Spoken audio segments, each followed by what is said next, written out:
একটা বাজে পিক নিয়ে আমার বোর্ডে প্রবেশ করলো। এরকম পিক দেখে আমি প্রথমে আতঙ্কিত হয়ে গেলাম।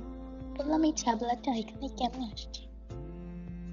পরে আমি বুঝলাম এরা দলবল নিয়ে আসছে। এই জন্য আমি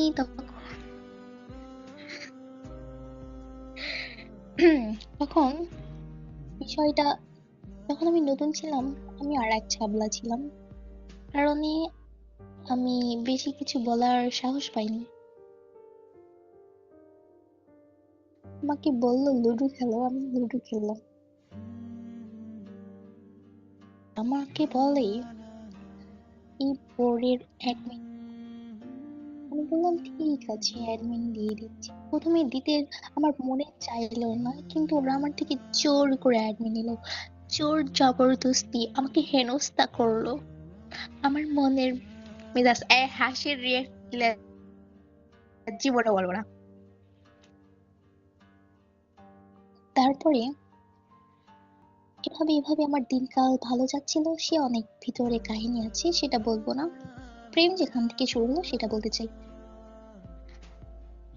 প্রেম হলো এভাবে, রায়হান আমার বোর্ড শুধু ব্যান করে দিত আর আমার মনে কষ্ট দিত। আমি অনেক কষ্ট পেতাম, কিন্তু আমি যেহেতু মাথা মোটা ছিলাম, আমি বুঝতে পারতাম না যে এগুলো কি করছি।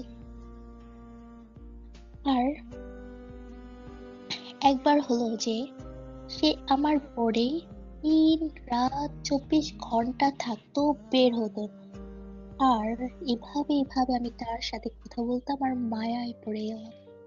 যখন আমি মায়ায় পড়ে গেলাম, তখন সে আমার দুর্বলতার সুযোগ নিল এবং দুর্বলতা এলো। হাসে কে রে, হাসে কে? মিজাজ করো। আরে কেউ হাসে না, বাট হাসি পাইলেও হাসবো না, লাইক করছি, দেখো না কেন? হ্যাঁ, মিউট।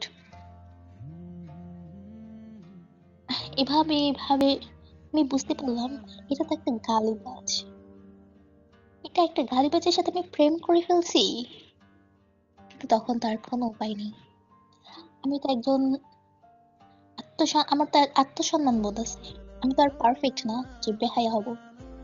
এর কারণে আমার আত্মসম্মানের জায়গা থেকে আমি আমার ভালোবাসাটা কন্টিনিউ করছিলাম। ভালোবাসতে বাসতে বাসতে বাসতে কাপল করে ফেলছি এখন।